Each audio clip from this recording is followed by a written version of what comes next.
बिस्मिल्लाहिर्रहमानिर्रहीम, अस्सलाम वालेकुम। प्रोग्राम पूरा सच के साथ मैं हूं आपकी मेज़बान फ़ज़ाइल आसिम। नाज़रीन, आज हम बात करने जा रहे हैं एलडीए की कारकर्दगी के हवाले से। जो हाल ही में डेवलपमेंट प्रोजेक्ट्स इन्होंने लगाए और नाक़िस मटीरियल इस्तेमाल होने की वजह से, बारिशें होने की वजह से जो मटीरियल था वो बैठ गया। जगह जगह ख़याबान फ़िरदौसी रोड पे 2 अरब की लागत के साथ ये प्रोजेक्ट बनाया गया था, मगर जगह जगह आपको गड़े देखने को मिल रहे हैं। सवाल ये पैदा होता है, तो फिर वो पैसा जो हुकूमत ने इनको दिया वो कहाँ गया, वो किस जगह पे लगाया गया, वो मटेरियल जिसके लिए पैसा दिया गया था वो उन पैसों की लागत में क्यों नहीं खरीदा गया। अगर हम दूसरी जानिब बात कर लें तो आज के प्रोग्राम में हम गैर कानूनी हाउसिंग स्कीम्स पे भी बात करेंगे। आखिर ये गैर कानूनी हाउसिंग स्कीम्स किस तरीके से वजूद में आई, लोगों की जमा पूंजी इस पे लगा दी गई और अब ये कहा जाता है कि ये गैर कानूनी है और एलडीए जो है मुसलसल कार्रवाइयाँ कर रहा है। तो अब एलडीए को क्यों होश है कि इस पे कार्रवाई करनी चाहिए थी। एलडीए को पहले सोचना चाहिए था, जब ये गैर कानूनी हाउसिंग स्कीम्स नजर आ रही थी तब ये कार्रवाई कहाँ थी, तब ये अफसरान कहाँ थे।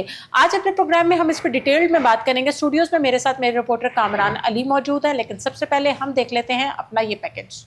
लाहौर डेवलपमेंट अथॉरिटी की जानिब से करवाए जाने वाले तरक्याती कामों में इस्तेमाल होने वाले मटीरियल के मेयार पर सवालात उठने लगे। 2 अरब रुपए की लागत से तैयार होने वाली खियाबान फिरदौसी रोड पर 7 जगह पर गड्ढे पड़ गए। क्या मुस्तकबिल में खियाबान फिरदौसी रोड शहरियों के लिए मुकम्मल बंद कर दी जाएगी या इसे शहरियों के लिए मुबैना मौत घाट बनाया जा रहा है। हालिया बारिशों के बाद दाता दरबार रीमॉडलिंग मनसूबा की जेर तामीर दीवार गिरने से अंडरपास में पानी भर गया। एलडीए के शोबा इंजीनियरिंग की नाकिस कारकर्दगी के साथ ही अगर हम एलडीए के शोबा टाउन प्लानिंग और शोबा हाउसिंग की बात करें तो वहाँ पर भी गैर कानूनी हाउसिंग स्कीमों की भरमार है। एक तरफ ऑपरेशन, दूसरी तरफ गैर कानूनी हाउसिंग स्कीम्स की तामीरात ने लाहौर डेवलपमेंट अथॉरिटी के बड़े सवालात खड़े कर दिए हैं। क्या लाहौर डेवलपमेंट अथॉरिटी खुद ही शहरियों की जमा पूंजी की दुश्मन है? क्या एलडीए के अंदर ही कुछ ऐसे अफसरान मौजूद हैं जो अदारे की साख के साथ खिलवाड़ कर रहे हैं? हाल ही में डीजी एलडीए ताहिर फारूक की हिदायत पर एलडीए के डायरेक्टोरेट ऑफ मेट्रोपॉलिटन प्लानिंग 4 ने 14 गैर कानूनी स्कीमों के खिलाफ ऑपरेशन किया। एलडीए टीमों ने मिनाला रोड, छापा विलेज रोड और मिराज रोड पर 14 गैर कानूनी स्कीमों के खिलाफ ऑपरेशन किया। इन स्कीमों में Al Kabir Garden, Amar Avenue, Canal View Farms, Ayan City Phase 1, Ayan City Phase 2, Ali Garden, Grand Bazaar Kashmir Garden, New Nattho की आबादी, Ahmad Garden, Park Homes, Mughal Home, Salman City, Heaven City, Alhamad, Meadows, Royal Villas और बीएम स्टेट मुहाफिज सिटी शामिल हैं। हैरत इस बात पर है कि दर्जनों हाउसिंग स्कीमों का क़याम कैसे अमल में आता है। आखिरकार कौन से ऐसे अनासिर हैं जो शहरियों की जमा पूंजी इन निजी हाउसिंग सोसाइटीज़ के मालिकान के हाथों ज़बन करवाते हैं। जी नाज़रीन, पैकेज आपने मुलाजा किया। कामरान अली से जानते हैं। जी कामरान, बताइएगा, ये जो अभी हाल ही में मानसून की बारिशें शुरू हुई हैं और हुकूमत ने इतने बड़े बड़े प्रोजेक्ट्स, इतने अरबों रुपए के प्रोजेक्ट्स जो लगाए और पहली बारिश होते साथ ही आपको डिफरेंट जगहों पर, जैसे खयाबान फरदौसी की अगर रोड की बात कर लें, जगह जगह आपको गड़े नजर आ रहे हैं, किस तरीके से देखते हैं आप?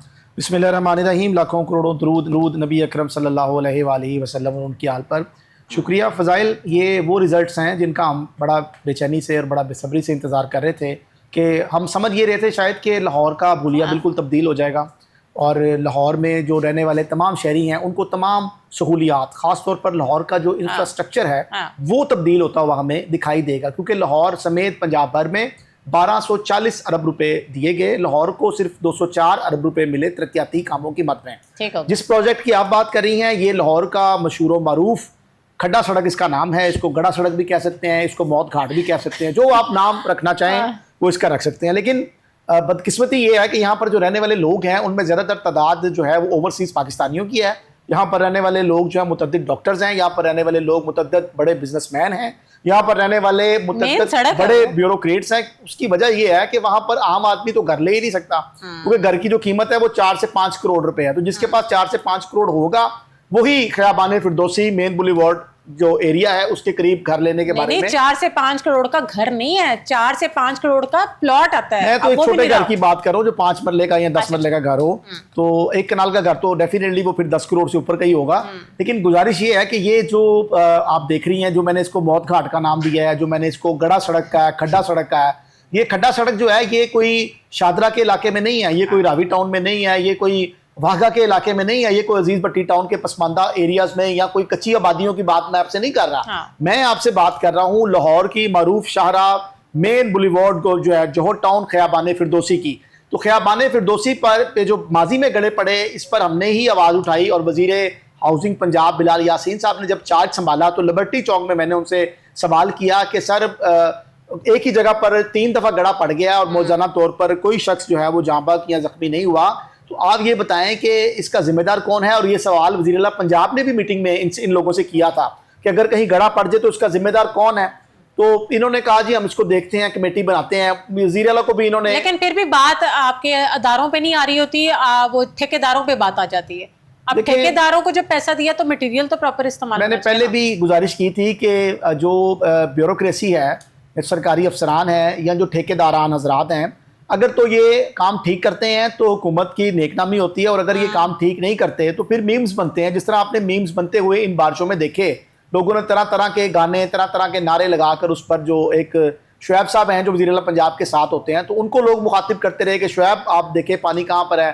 तो लोग बता रहे थे कि शुएब आप इधर आए, यहाँ पर पानी है, शुएब आप इधर आए, यहाँ पर पानी, मैडम को बताएं आप कि हमारे इलाके में भी पानी है, शुएब हमारे घर में पानी चला गया। तो इस पर भी बात कर लेते हैं कि ये जो पानी खड़ा हुआ इसकी क्या वजूहत थी। बारिश तो थी ज़्यादा, मगर एक ख्वाब था शहरी लाहौर की आवाम का कि अब इस दफ़ा हमें जो लाहौर का माहौल देखने को मिलेगा, और हमें यूँ महसूस हो रहा था। मैंने आखिरी दफ़ा वाइस चेयरमैन वासा से भी ये सवाल किया कि सर क्या आइंदा साल आने वाली बारिशों में बैरून मुमालिक में रहने वाले लोगों की तरह क्या हम भी बारिश में अपने बच्चों को साथ लेकर पकोड़े, मछली या इस तरह घूमने फिरने के लिए निकल सकते हैं बाहर सड़कों? क्योंकि अब तो नहीं निकल सकते, गाड़ियां डूब जाती हैं, बंद हो जाती हैं। कई लोगों के तो घरों के बेसमेंट में पानी चला गया, गाड़ियां उनकी तैर रही थी उसके अंदर। वो भी मैं आपको बताता हूँ क्या हुआ। तो गुजारिश ये है कि मैंने उनसे सवाल किया कि सर क्या लाहौर के शहरी, मैं पंजाब की बात नहीं कर रहा, तो मैं लाहौर की बात कर रहा हूँ जिसके लिए जो है वो 204 अरब रुपए दिए गए, तो उसकी बात कर रहा हूँ सर कि क्या ऐसा मुमकिन है कि मैं भी अपने बच्चों को लेके पकोड़े मछली वगैरह खाने के लिए, बारिश हो रही हो। लेकिन लक्ष्मी चौक पे तो दिखा रहे थे बिल्कुल क्लियर था ना, पानी था। देखिए सारे अफसरान भी खड़े नजर भी आ रहे थे। हमारे जो अफसरान है ना सरकारी, हाँ। ये बड़े अल्हम्दुलिल्लाह मुबैना तौर पर बड़े शातिर हैं। इनको पता होता है कि फोटो सेशन कैसे कराना है। अब ये 2 चीजें हैं, लक्ष्मी चौक और गुलबर्ग। अब ये बताएं ये 2 इलाके ही लाहौर का हिस्सा हैं। बाकी जहाँ हम लोग रहते हैं, जौहर टाउन है, सब्जाजार है, इकबाल टाउन है, उसके अलावा जो दीगर इलाके हैं, क्या वो लाहौर का हिस्सा नहीं है? लाहौर बहुत बड़ा है, 2.5 से 3 करोड़ की आबादी का शहर है।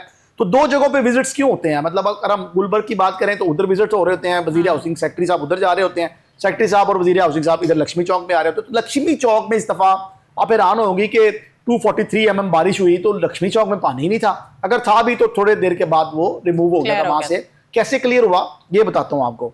लक्ष्मी चौक के करीब एक कॉलेज है, दयाल सिंह कॉलेज, ऐसे ही है। वहां पर एक नाला भी है, वहां पर उनकी एक स्पोर्ट्स का कोर्ट है बास्केटबॉल का। मैं माजी में वहां पर बास्केटबॉल खेलता भी रहा हूँ और मैंने कुछ अरसा दयाल सिंह से मैं पढ़ा भी हूँ। तो वहां पर एक ग्राउंड थी जो हुकूमत पंजाब ने जिसकी मंजूरी दी और वासा इंतजामिया को वहां पर वाटर टैंक बनाने की इजाजत दी, जिसमें 4 लाख गैलन पानी सेव करने की इस्तात होगी। ठीक है, ये तो ठीक है, बनना शुरू हो गया। अच्छा, वासा इंतजामिया ने, मैंने वाटर टैंक पे पहले भी एक प्रोग्राम किया था, दावा किया था कि ये पानी जो है, जेर जमीन पानी की सतह जो दिन ब दिन कम हो रही है आबादी के ज्यादा होने की वजह से, ये बारिशी पानी वहां महफूज करेंगे और उसको जमीन के अंदर वाटर रिचार्ज वेल के जरिए जमीन को ये चार्ज करेगा, उसको दोबारा पानी को नीचे भेज देगा। तो जब नीचे आपने लेंटर डाला हुआ है, कंक्रीट का फर्श डाला हुआ है, तो पहले तो ये समझा दें कि पानी नीचे जाएगा कैसे। पानी तो नीचे जा ही नहीं सकता। दूसरा, इन्होंने उसकी सफाई सुथराई के लिए कोई ऐसा मौजम इंतजाम नहीं किए हुए कि मैं आपको ये कहूँ कि कल को वो 2-4 साल बाद अगर उसकी सफाई करनी है तो कोई क्रेन नीचे चली जाए या कोई ऐसा सिस्टम हो कि वो सफाई हो सके, वो भरेगा और इर्द गिर्द की इमारतों को नुकसान भी पहुंचाएगा। तीसरी बात यह है कि लक्ष्मी चौक का पानी तो निकल गया, लेकिन क्या ये जो इतने प्यारे हमारे इतने अच्छे इंजीनियर्स हैं जिनकी लाखों रुपए सैलरी है, इन्होंने ये बताया नहीं पंजाब हुकूमत को कि अभी तो इसकी मियाद ही पूरी नहीं हुई, अभी कम से कम इसको 1 साल या 6 माह लगेंगे ड्राई होने में, फिर इसकी जाके मजबूती ये पकड़ेगा।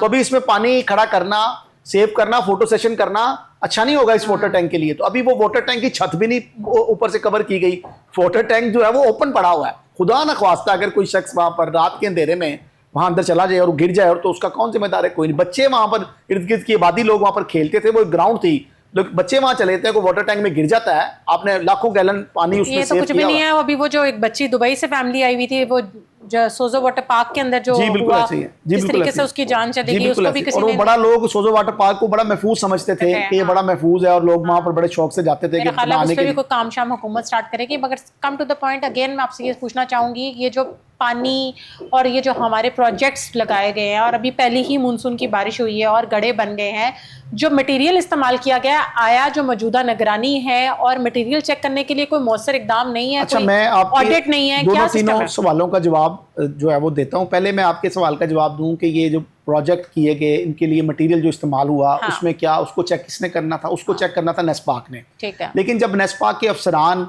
शाम के औकात में मुबैना तौर पर STO एक्सियंस के ऑफिस में बैठ के मटन कढ़ाइयाँ खाएंगे तो फिर कौन चेक करेगा? फिर कोई चेक नहीं करेगा, फिर वो सारा कुछ मिली भगत से ही हो जाएगा। पहली बात, नेस्पाक की भी इंक्वायरी होनी चाहिए कि नेस्पाक जिम्मेदार है, सड़क कहीं से बैठ रही है, क्यों बैठ रही है। दूसरी बात ये है कि हुकूमत पंजाब को जिन अफसरान के हवाले ये प्रोग्राम किया, मैं अदारे के सरबराह की बात नहीं कर रहा, DG वासा पंजाब तैयब फरीद साहब की बात नहीं कर रहा, MD वासा लाहौर गुफरान साहब की बात नहीं कर रहा, DMD अब्दुल लतीफ़ साहब की बात नहीं कर रहा। ये तो जिम्मेदारान हैं, इनकी इजाज़त से, इनकी अप्रूवल से काम होने। लेकिन काम जो नीचे इंजीनियर्स हैं, जो डायरेक्टर्स हैं, जो एक्सियंस हैं, जो STOs हैं, जो सब इंजीनियर्स हैं, या उनके नीचे जो स्टाफ है, उन्होंने काम कराना था। ये 4-5 लोग इसमें इन्वॉल्व हैं, 4-5 लोग इसको, फिर फाइनेंस डिपार्टमेंट जिसने इस बात को चेक ही नहीं किया कि मैं देखूं काम ठीक हुआ भी है या नहीं हुआ।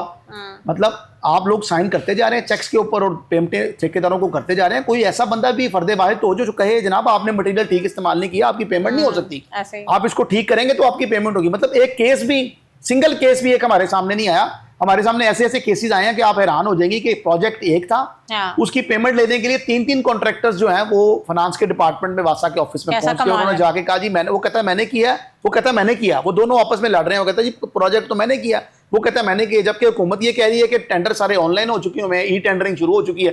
तो ई टेंडरिंग अगर है तो फिर 2 कॉन्ट्रैक्टर्स क्यों आपस में लड़ रहे हैं कि जनाब काम हमने किया? तो ये तो एक अपनी जगह पे है। तीसरी बात यह है कि तारीख इस बात की गवाह है कि आपने अगर किसी की कारकर्दगी का मुआवजा नहीं किया और उसको नवाज दिया है तो फिर उसने ऐसे ही किया जैसे हुआ है। ये बिल्कुल ऐसे ही है जैसे आप दूध की रखवाली पे किसी बिल्ले को बैठा दें। उसकी वजह यह है कि जो वासा अफसरान है, इनमें से मुतअद्दिद अफसरान की क्लोरीन चोरी की, डीजल चोरी की, पेट्रोल चोरी की, और यहां से दिल नहीं भरा तो फिर जनरेटर चोरी, 1 करोड़ मालियत का मुबैना तौर पर जनरेटर चोरी कर लिया और 37 लाख रुपए का वो फरोख्त कर दिया।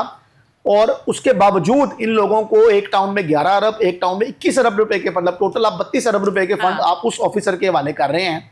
तो 2 ऑफिसर्स के हवाले कर रहे हैं जिनमें एक एक्सियन नईम जाहिद और एक डायरेक्टर शर्जील हुसैन है। इनके हवाले आप अरबों रुपए के फंड्स कर रहे हैं। तो आपने क्या इनकी क्रेडिबिलिटी चेक नहीं की कि ये लोग पहले माजी में क्या करते रहे, इनका रिकॉर्ड कैसा है? हम इनके हवाले इतने लाखों करोड़ों के फंड कर रहे हैं, तो फिर परेशानी किस बात की है? मतलब आप लोग क्यों परेशान है कि घरों में पानी आ रहा है और ये सारी चीजें जो है वो खराब हो रही हैं? तो फिर परेशान होने की जरूरत नहीं है। घरों में पानी आएगा, चीजें, फर्नीचर खराब होगा, इलेक्ट्रॉनिक्स की चीजें खराब होंगी। उसकी वजह यह है कि जिन अफराद को हमने फंड्स दिए उनकी क्रेडिबिलिटी चेक नहीं की गई। उनको कहा गया ये ले पैसे पकड़े और काम कराएं, और उनके जो मफादात थे वो जाती थे, जिसकी वजह करके ये फंड। बट हमारे वजीर आला ने जो इतना बड़ा बजट इनको दिया है, कितना जुल्म है, जबकि उन्होंने ये डिमांड की थी कि मुझे काम चाहिए, पैसे के हवाले से कोई तंगी नहीं होगी। फिर कितनी ज्यादती है कि इतना बड़ा बजट आपको मिल जाए और आगे से मटेरियल नाकस इस्तेमाल कर लिया जाए। अवाम भी, मैं इस बात की बारहा निशानदेही भी कर चुका हूँ, इसका तस्करा भी कर चुका हूँ कि अगर हमने कोई तरक्याती काम करवाने हैं तो उसके लिए हमें एक डिपार्टमेंट का इंतखाब करना होगा। हम करते ये हैं कि सीवरेज का काम जो है वो वासा से करा लेते हैं, जो इस्फॉल्ट का काम है, फुटपाथ को कलर करने का काम है, लाइट्स का काम होता है जी वो उस पर डालते हैं। जी मैं वही बताने लगा। और जो इस्फॉल्ट का काम है, जो फुटपाथ पे कलर करना है या उसको बनाना है, लाइटिंग का जो काम है वो हम traffic and town planning agency TEPA के हवाले कर देते हैं। ठीक है। तीसरी जगह पे अगर आ जाएं तो कोई और प्रोजेक्ट का सड़क बनानी है तो वो फिर LDA इसको खुद देखता है, LDA बनाता है। तो 3 डिपार्टमेंट काम कर रहे हैं। अब ये सड़क बैठ गई है, वासा इंतजामिया का ये दावा है और ये बिल्कुल हकीकत भी है। इसमें वो लोग ये कहते हैं कि जनाब अगर सीवरेज सिस्टम बैठा है हमारे डाला हुआ तो हम रिस्पॉन्सिबल हैं, हम जवाब दें, किसी भी प्लेटफॉर्म पे आए बात करें, हम बात करने के लिए तैयार हैं। लेकिन अगर सड़क बैठी है और उसमें मटेरियल ठीक इस्तेमाल नहीं हुआ तो फिर आप जिन्होंने सड़क बनाई है उनसे बात करें ना। वो कौन लोग हैं जी? वो हैं जी चीफ इंजीनियर LDA इसरार सईद साहब और प्रोजेक्ट डायरेक्टर हुरून सैफी साहब। ये एक लंबे अरसे से इन्होंने शोबा इंजीनियरिंग के ऊपर मैं समझता हूँ मुबैना तौर पर कब्जा किया हुआ। अच्छा, अब यहाँ तो पाकिस्तान में और इंजीनियर ही नहीं आ रहे, बन नहीं रहे, आगे से कोई लोग काम करना नहीं चाहते, कोई ईमानदार, कोई काबिल फर्शनास ऑफिसर है ही नहीं जो इन 2 अफराद के हाथों पूरा LDA का शोबा इंजीनियरिंग जो है वो इस वक्त मफलूज हुआ पड़ा है। अच्छा, एक वक्त में इन्होंने भाटी गेट का मंसूबा भी खोल लिया, इन्होंने रेलवे स्टेशन का मंसूबा भी खोल लिया, इन्होंने गुलबर्ग का प्रोजेक्ट भी खोल लिया, इन्होंने जोहर टाउन की अगर आप शहरियों से बात करें ना तो वो आपसे बात कम करेंगे, रोएंगे ज्यादा, जो उनके साथ हुआ है। उसकी वजह LDA की कारकर्दगी के हवाले से अगर हम बात कर लें तो जो अभी गैर कानूनी हाउसिंग स्कीम्स हैं, अब उस पर ये कार्रवाइयां कर रहे हैं, तो उन लोगों का क्या कसूर है जिन्होंने अपनी जमा पूंजी, अपने पैसे किसी से कर्ज लिया होगा, किसी बैंक से कर्ज लिया होगा और उधर इन्वेस्ट कर दिया और अब इनको होश आ गई जी कार्रवाइयां करना शुरू कर दें। तो ये पहले तो ये बताएं कि ये वजूद में आई किस तरीके से, ये बनी कैसे? ये बनी कैसे, बड़ा अच्छा सवाल है आपका। गुजारिश ये है कि ये जब बनी तो एलडीए को पता था कि ये बन रही हैं। ये जब प्लॉट्स बिके तो एलडीए को पता था प्लॉट्स बिक रहे हैं। ये जब शिकायत हुई, लोगों ने, जर्नलिस्ट ने, कुछ लोगों ने, कुछ और जो है वो समाजी अफराद ने इनसे कहा कि जी हमें इसका रिकॉर्ड दें, ये आपने सोसाइटी पास किया है, इसका एनओसी दें, इसने कितने पैसे बैंक में जमा कराए हैं, इसका चालान दिखाएं। तो जब रौला पड़ता है ना तो फिर ये लोग ऑपरेशन करते हैं। अच्छा, एलडीए के अंदर ही मैं समझता हूँ कुछ ऐसे लोग हैं, डीजीएलडीए की नीयत शायद बहुत अच्छी हो, ताहिर फारूक साहब की, वो बहुत अच्छा काम करना चाह रहे हो, लेकिन उनके नीचे जो अमला है वो क्या कर रहा है। लेकिन कसूरवार तो फिर डीजीएलडीए खुद ही है ना। अगर अमला काम नहीं कर रहा तो अगर मैं अपने घर का सरबराह हूँ तो मेरे से अपने घर के मामला कंट्रोल नहीं हो रहे तो फिर रिस्पॉन्सिबल मैं ही हूँ और कोई नहीं है। इसी तरह अगर आप किसी इदारे के सरबराह हैं और आपसे मामला नहीं चल रहे और आपके नीचे करप्शन हो रही है तो लोग फिर आप पर ही बात करेंगे, आपसे सवाल करेंगे कि डीजी साहब ये क्या हो रहा है। अच्छा, अब ये जो गैर कानूनी हाउसिंग स्कीम्स हैं, गैर कानूनी तामीरात हैं, गैर कानूनी कमर्शियल प्लाजे हैं, गैर कानूनी कमर्शियल दुकानें हैं, स्कूल्स हैं और दीगर अदारे जो गैर कानूनी बनते हैं, इनके बनाने में भी एलडीए के शोबा टाउन प्लानिंग का एक अहम किरदार होता है। इन तक बात पहुंच जाती है और इनके पास सोर्स के ज़रिए चीज़ें आ जाती हैं कि ये काम यहाँ पर 2 नंबर हो रहा है। लेकिन ये मुबैना तौर पर मिली भगत करके या उनसे कोई रिश्वत लेके उसको रिलीफ दे देते हैं। आम आदमी नक्शा पास कराने जाए तो उसको इतनी कबातें होती हैं कि वो 6 माह के बाद सर पकड़ के बैठता है और प्लान कैंसिल कर देता है कि मैंने तामीरात नहीं करवानी, मैं बाहर जा रहा हूँ। कई लोग ऐसे ओवरसीज पाकिस्तानी मेरे पास केस आए जो पाकिस्तान में आए भी, उन्होंने काफ़ी करोड़ अरबों की इन्वेस्टमेंट भी की, बाद में पता चला एलडीए ने ऑपरेशन कर दिया, उन्होंने कहा जी आपका नक्शा पास नहीं है। तो ये सूरत हाल चल रही है। अब वो जो हाउसिंग स्कीम्स जिनका आप जिक्र कर रही हैं 14 के करीब हैं, जिसमें मिनहाला रोड पर भी हैं, छापा एक गांव है उसके करीब भी हैं, उसके अलावा Ayaan city phase 1, Ayan city phase 2 और इसके अलावा और दीगर सोसाइटीज़ जो हैं उनका जो गैर कानूनी होने के बाद उनको गिराया गया। अब उसमें आधे से ज़्यादा सोसाइटीज़ तो बिक चुकी हैं। अब ये बताएं नुकसान किसका हुआ है? नुकसान अवाम का हुआ है। सीधा सीधा आपने जवाब दे दिया, अवाम का नुकसान हुआ है। अवाम ने वहाँ पर प्लॉट्स खरीदे हैं, वो स्कीम निकल आई है 2 नंबर। अब वो लोग वो परेशान हैं जिन लोगों को अब पोजेशन मिलना था, वो लोग करीब थे कि भी हमें साल बाद 6 माह के बाद, हमने इतने ऐसे 4-4 साल से 3-3 साल। नहीं तो ये अवाम जिन्होंने ये प्लॉट खरीदे, जिन्होंने यहाँ पर इन्वेस्ट किया, उन्होंने ये चेक नहीं करवाया था कि एलडीए अप्रूव भी है कि नहीं? देखिए, पहला सवाल तो ये पता होता है कि आप कहीं इन्वेस्टमेंट करेंगे, पहले आप ये चेक कराएंगे एलडीए। बिल्कुल आप ठीक कह रही हैं, लेकिन क्या एलडीए ने ऐसा कोई इश्तिहार कहीं अवेजा किया है? सड़कों पर हम और तो सियासी लोगों के बहुत बैनर्स लगे देखते हैं और सुथरा पंजाब और ये खुशहाल पंजाब और ये वो सारे नारे तो हम बहुत देखते हैं। क्या लाहौर डेवलपमेंट अथॉरिटी जहाँ पर ये हाउसिंग स्कीमें बनती हैं, क्या वहाँ पर कोई ऐसा बोर्ड नस्ब कर सकती है कि ऑपरेशन करने के बाद, ऑपरेशन हो गया, वहाँ पर एलडीए ने अपना कोई ऐसा साइन बोर्ड लगाया कि ये स्कीम 2 नंबर है, लिहाजा आपने यहाँ पर इन्वेस्टमेंट नहीं करनी, जब ये अप्रूव होगी तो हम अपना बोर्ड यहाँ से उतार देंगे? नहीं उतारते, ना लगाते हैं। तो क्या ये शेल्टर कौन दे रहा है? गैर कानूनी हाउसिंग स्कीम्स बनाने का शेल्टर मैं तो नहीं दे रहा, ये आप दे रही हैं, ये एलडीए वाले खुद ही दे रहे हैं। ये अवाम के पैसे के दुश्मन जो है वो लाहौर डेवलपमेंट अथॉरिटी वाले खुद हैं।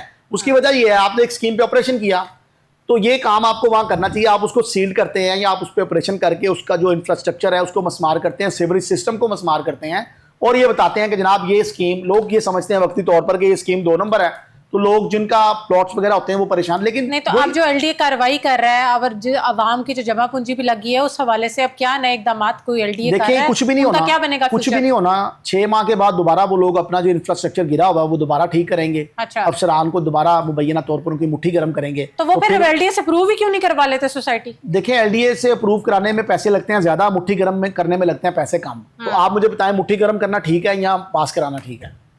मेरे जैसा बंदा तो पास ही कराए। पास तो कराना चाहिए, लेकिन वो मुट्ठी गर्म करते हैं, पैसे बचाते हैं। तो इसलिए मुट्ठी गर्म हो जाती है, लेकिन उनकी मुट्ठी गर्म हो जाती है, अवाम की मुट्ठी ठंडी हो जाती है। अवाम की मुट्ठी इसलिए ठंडी हो जाती है कि उनके बेचारों की जो जमा पूंजी है वो ज़ाया होती है, लेकिन अफसरान जो हैं वो खुश हो जाते हैं कि हमारे मामला जो अच्छे चल रहे हैं। मैंने गुजारिश की है कि अगर एलडीए किसी स्कीम को पाबंदी से, इस पर देखें हमारा जो शोबा हाउसिंग है और जो सेक्रेटरी हाउसिंग नूरुल अमीन महंगल साहब हैं, ये एलडीए उनके अंडर ही है।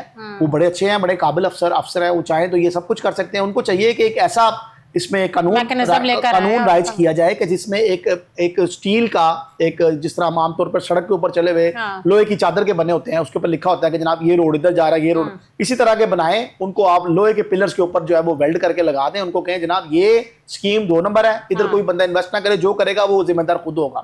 और वो बोर्ड उस वक्त वहां से उतरे जब तक वो बंदा अपनी हाउसिंग सोसाइटी पास नहीं करवा ले। तो ये आसान सा हल है, उसको ये करें और कोई बंदा इन्वेस्टमेंट नहीं करेगा। दूसरा दाता दरबार पे भी जो प्रोजेक्ट उनका शुरू हुआ हुआ है, वहां पर भी भाटी गेट के हवाले से भी अगर बात कर ले, वहां पर भी कोई अभी हादसा हुआ है? जी बिल्कुल ऐसे ही है, आप दुरुस्त फरमा रही हैं। अभी बारिशें थी बहुत ज़्यादा, तो लाहौर के कुछ पोश एरियाज में भी बहुत पानी गया और लोगों की गाड़ियाँ भी डूबी हैं, लोगों का फर्नीचर भी ख़राब हुआ है, काफ़ी नुकसान जो है वो सामने देखने में। लेकिन आप टेलीविज़न स्क्रीन अगर देखती, अगर आपको पास टाइम होता तो आपको नज़र ये आना था कि पूरे लाहौर में अमन और शांति है।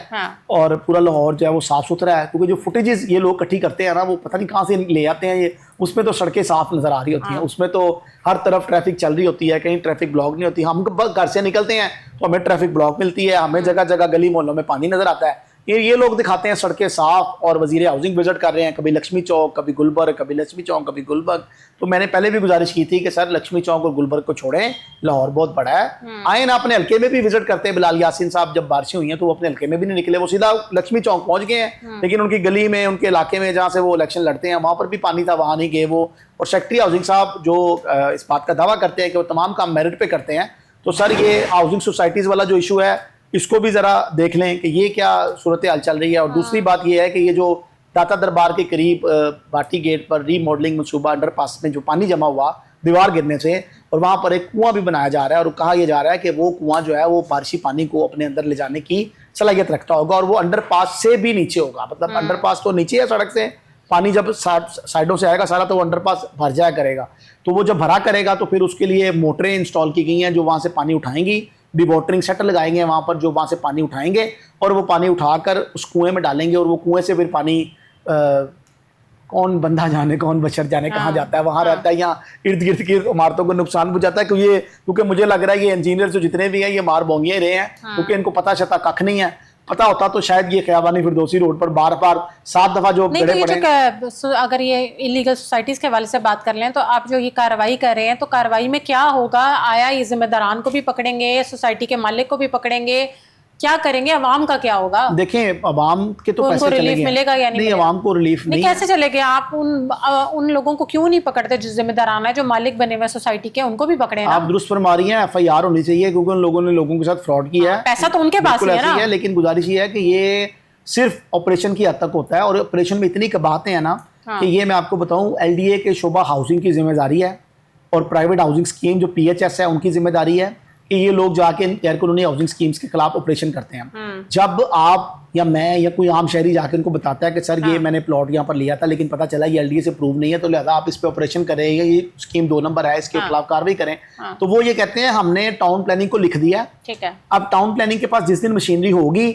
हम इस पे ऑपरेशन कर देंगे। अब वो मशीनरी 1 दिन नहीं आती, 2 दिन नहीं आती, हफ्ता नहीं आती, 6 माह नहीं आती, वो फिर आपको इंतजार करना पड़ेगा। तो अब ये जो गड़े पड़ गए हैं, ये गड़ों का क्या सोल्यूशन होगा? ये कैसे ठीक होंगे? अब दोबारा फिर हमें देखिए 2 अरब देना पड़ेगा इन गड़ों को ठीक करने के लिए? मैंने तो गुजारिश की थी हाउसिंग इंतजामिया से भी, बादशाह से भी, कि आप इस सड़क को बारिशों के दिनों के लिए खुदारा बंद कर दें, क्योंकि इधर से बच्चों ने भी गुजरना है, फैमिलीज ने भी गुजरना है, कई घरों के सरबराहान ने भी गुजरना है, तो ये गड़े पड़ रहे हैं, तो आप लोगों के पास तो ये पता ही नहीं आपको कोई गड़ा कहाँ पड़ जाएगा। तो 1-2 दिन की बारिश के बाद 7 जगह पर मुख्तलिफ मकामात पर गड़े पड़े हैं, तो अभी उसको फिल किया जा रहा है, लेकिन ये इस बात की श्योरिटी नहीं है कि कब किसी वक्त भी कहीं और भी गड़ा पड़ सकता है। तो गुजारिश यही थी कि या तो इसको बंद किया जाए, या इस सड़क के अलावा को मुतबादल रास्ता जो है वो लोगों को दिया जाए जहाँ से लोग गुजरें, या इसके ऊपर एक फ्लाईओवर बना दें ताकि इस सड़क का इस्तेमाल जो है वो खत्म हो जाए, क्योंकि ये सड़क जब तक चलेगी उस वक्त तक यही होगा। लेकिन अंडर फ्लाईओवर भी कैसे बनेगा? बुनियादें तो उसकी उस सड़क के ऊपर ही आनी है, फ्लाईओवर भी गिर जाएगा नीचे, क्योंकि नीचे से बुनियादें मजबूत नहीं है। तो बादशाह इंतजामिया का ये कहना है कि ये सीवरेज की लीकेज की वजह से नहीं हुआ, ये पुराना सीवरेज सिस्टम था जिसको बंद नहीं किया गया था, और ये अब लीक हो रहा है। कुछ अफसरान का ये भी कहना सोचने की बात ये है, ये जो आप डीलर्स हैं, डीलर्स ही हो गए ना, डील ही कर रहे हैं, लोगों की ज़िंदगियों के साथ ही खेल रहे हैं, ये इनके दिलों में क्यों ख्याल नहीं आता, खौफ खुदा नहीं आता कि मतलब यार एटलीस्ट आप इस तरीके की चीज़ बनाए कि अवाम ने गुजरना, ये खुद भी तो उसके ऊपर से गुजर सकते हैं ना, इनके साथ भी हादसा हो सकता है। बिल्कुल ऐसे ही है, वहाँ से DG साहब गुजरते हैं, वहाँ से सेक्रेटरी साहब गुजरते हैं, वहाँ से वजीर हाउसिंग गुजर कर अगर LDA के ऑफिस में पहुँचना है, और ये ठेकेदार जिन्होंने इतना पैसा लिया है, और जो वाइस चेयरमैन LDA के मियां मरगूब साहब हैं, उन्होंने भी वहीं से गुजरना होता है। ये सब लोग उधर से ही गुजरते हैं। Kamran Ali, thank you so much for your time.